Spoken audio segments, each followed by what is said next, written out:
호아킨 피닉스 주연의 영화 조커가 개봉된 지 꽤 시간이 지났음에도 각종 영화 커뮤니티, 유튜브 등에서 꾸준히 논란의 대상이 되고 있습니다. 그만큼 이 영화가 관객들에게 적지 않은 충격을 줄 만큼의 문제작이라는 것에는 큰 이견이 없을 것 같은데요. 저 또한 영화를 보았고 혼란스러움을 느끼게 함과 동시에 많은 생각이 들게 하는 작품이었습니다. 이 영화에 대한 평들을 저 나름대로 추려본 결과 지금 말씀드리는 세 가지 평들에 영화를 본 대부분의 사람들의 의견이 수렴되는 것 같습니다. 첫째는 이 영화는 사회 선동성 영화다. 둘째, 조커의 광기를 제대로 보여준 호아킨 피닉스의 미친 연기. 셋째는 DC 존버 개꿀. 저는 이번 영상에서 바로 이 부분에 무게를 두고 이야기해볼까 합니다. 불우한 환경에서 자라온 아서 플렉이 사회의 모순과 이기심을 겪으며 끝내 조커가 되는 과정을 그린 이 영화. 영화의 감독 토드 필립스가 조커를 통해 말하고자 하는 바는 무엇이었을까요? 서두가 길었습니다. 영화를 꼭 보신 분만 시청하시기 바랍니다. 저만의 주관으로 분석해본 조커 리뷰 3초 후에 시작합니다. 3, 2, 1.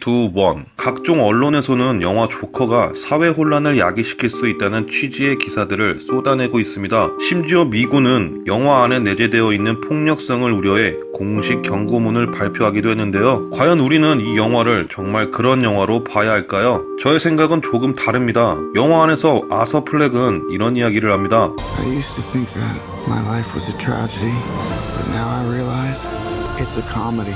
감독이 영화로 전달하려는 중요한 메시지들 중 그 근간이 되는 것이 저는 이 대사라고 생각했습니다. 우리가 살고 있는 인간 사회에 던지는 저 뼈있는 한마디는 생각해볼 여지가 다분한데요. 인생이란 가까이서 보면 비극이고 멀리서 보면 희극과 같다는 찰리 채플린의 말처럼 사람들은 아서 플렉과 같은 약자들에게 무관심하며 멀리서 그저 바라만 보는 코미디처럼 여깁니다. 삐에로 분장을 하고 힘겹게 간판을 돌리며 일하는 아서 플렉을 젊은 아이들이 때리고 짓밟으며 비웃는 장면은 아서 플렉이 했던 대사와 일맥상통합니다. 영화의 내용을 좀 더 볼까요? 아서 플렉은 자신의 조크들을 기록해놓는 수첩에 이런 말을 적어놓습니다. 정신질환의 가장 큰 문제점은 사람들에게 아닌 척해야 하는 점이다. 이처럼 평범한 사람들과 다르다는 이유로 생기는 사람들의 냉대와 무례함을 감독은 직접적으로 아서의 수첩을 통해 보여줍니다. 스탠드업 코미디가 펼쳐지는 라이브 클럽에서 남들이 다 웃을 때 웃지 않고 남들이 웃지 않을 때 혼자 웃는 장면처럼 아서 플렉은 남들과 조금 다를 뿐인데 말이죠. 전철 안에서 아서 플렉은 자신의 의지와 상관없이 웃음을 터뜨리자 반대편 칸에 있던 여자를 희롱하던 남자 셋이 다가와 아주 대놓고 비웃으며 조롱합니다. 그리고 이런 행동은 집탄 구타까지 이어지죠. 결국 자신이 지닌 총으로 이 세 명 모두를 죽인 아서 플렉은 자리를 뛰쳐나와 공중 화장실에서 기이한 춤을 추기 시작합니다. 저는 이 춤이 단순히 살인을 통한 쾌감 내지 희열을 표현한다고 생각하지 않았습니다. 자신을 괴롭히던 사람들의 부재를 통한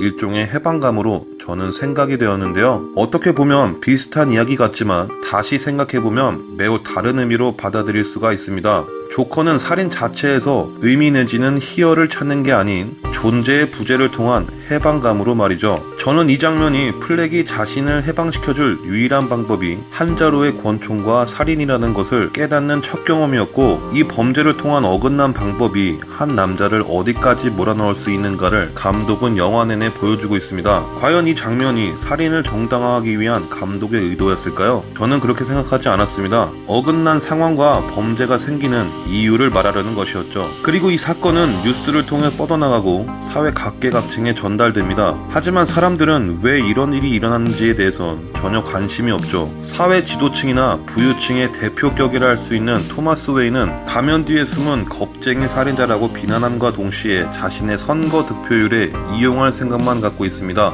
그리고 각종 언론은 살인을 저지른 플렉을 자경단이라 포장하며 자극적인 기사와 TV방송을 통해 시청률 올리기에 혈안이 되었죠. 일반 시민들은 사회 지도층에 대한 불만의 표출로 이용할 뿐 아서 플렉이 왜 그러한 일들을 벌였는지에 대해선 아무도 관심이 없습니다. 감독은 계속해서 왜라는 물음보단 결과나 표면만 보는 사회를 시종일관 꼬집습니다. 그리고 그 의도는 머레이쇼에서 조커가 던지는 대사에서 선명해집니다. 왜 당신들은 그토록 냉대로 일관하는지, 왜 그토록 무례한지 말이죠. Why보다는 왓에 얽매이는 사회를 감독은 조커를 통해 이야기하고 있는 것이죠. 최소한의 예의조차 차리지 못하는 사회를 비판하는 것입니다. 우리는 범죄 행위를 일삼는 조커보다 인간 사회의 이기심, 무례함을 몸소 경험한 아서 플렉의 서사에 집중해야 한다고 저는 생각합니다. 영화가 조커 그 자체보단 아서 플렉이 겪는 과정들에 중점을 주고 있듯이 말이죠. 이 영화의 감독 토드 필립스는 영화가 주는 의미에 대해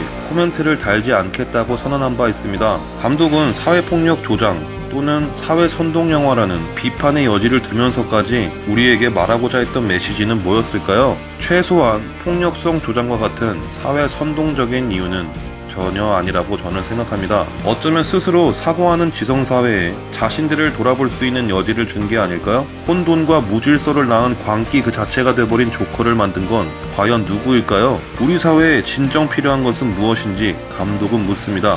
여러분은 이 영화가 정말 사회 선동형 영화라고 생각하시나요?